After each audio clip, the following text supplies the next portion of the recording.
চল ভাই একদিন রোজ রোজ কোথায় যায় মালটা দেখবো। চলেন।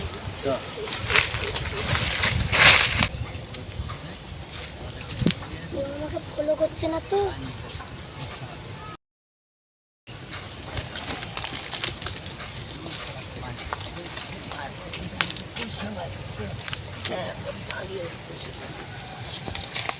কি ব্যাপার আমার জান কেন এখন আসলো না? কি ব্যাপার? আজ আসুক, আজ আর হচ্ছে। হ্যাঁ গেল কই, এখন আসছে না?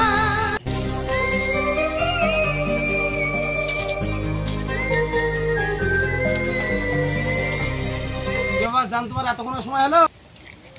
মানুষজন দেখে তো আমাকে আসতে হচ্ছে। আচ্ছা তবে ঠিক আছে, আসো এখানে বসো। এখানে না বসি আমার কোলে বসো না, একটু ভালোভাবে।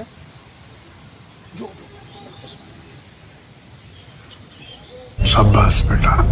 সুখে দুঃখের কথা বলবো, এত দেরি করলে হবে? হ্যাঁ চল সুযোগ ওই শালা বসে আছে ওরা, আজকে ধরবো, এই সুযোগ আর পাওয়া যাবে না। তুমি কি জানো না আমার বাড়িতে কত কাজ? কাজ ছেড়ে আমি এখানে তোমার কাছে দেখা করতে এসেছি, মার চোখে ধুলো দিই। এত লেট করলে হবে? আর একটু তাড়াতাড়ি আসতে হবে। সবারই তো সুযোগের দরকার আছে, আর আমি অনেকক্ষণ ধরে বসে আছি। কতক্ষণ বসে থাকবো বলো একালাই? তাই তো মনটা মানছে না তোমাকে ছাড়া, তার জন্য বসে আছি। আর এত লেট করবো না কোনোদিন, ঠিক আছে? হ্যাঁ একটু কুলাকুলি করি, তুমি আর আমি অনেক দিন পরিনি, ভালো লাগছে না, বুঝতে পেরেছো? মনটা ব্যাকুল হয়ে গেছে দেখা করার জন্য। এত লেট করবো না কোনোদিন, হ্যাঁ শোনা? মনে থাকবে? হ্যাঁ ঠিক আছে।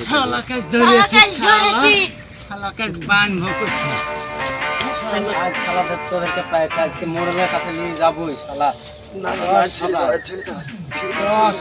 মোড়লের কাছে নিয়ে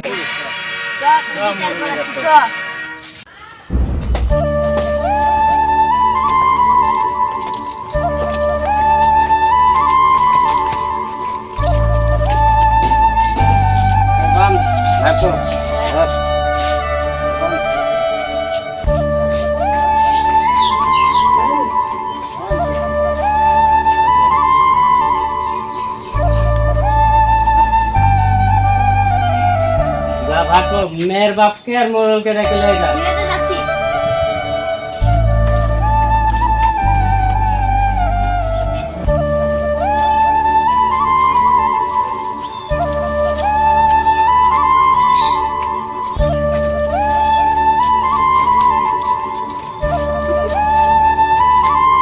বাবু চেয়ারটা নিয়ে আয়।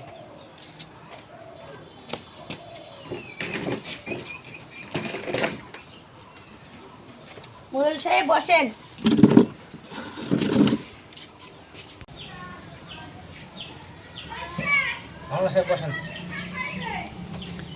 এরা প্রতিদিন মাঠে জালতানি করে, আর এদেরকে হাতে ধরে ধরেছি, আপনার উপরে দিয়ে দিলাম, আপনারা যা করার করে। হ্যাঁ আমার মেয়ে। মোড়ল সাহেব যাই হোক, আমার মেয়ে এক অঘটন ঘটিয়ে ফেলেছে। আমি গরিব মানুষ, বড় অসহায়, আমি এর বিচার চাই। আচ্ছা তোমার বাপের নাম কি? বাপের নাম কি? সিটু মন্ডল। সিটু মন্ডল বাড়ি কোথায়? বাড়ি রমনা বসন্তপুর। এই যা তো ছেলে বাপের নিয়ে আয়।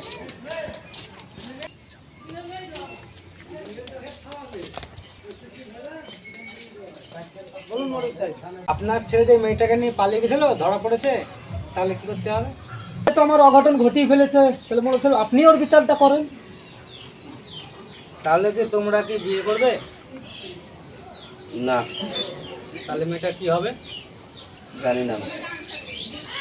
তাহলে তো ছোটু ভাই, আপনার ছেলে মেয়েকে বিয়ে করতে তাহলে কি দশা হবে? তাকে ছাড়া দেবে না, তোমার তাকে বিয়ে আমাকেই করতে হবে। আমি বিয়ে করতে রাজি না, তাহলে বিয়েটা আমার সাথেই দিয়ে দেন।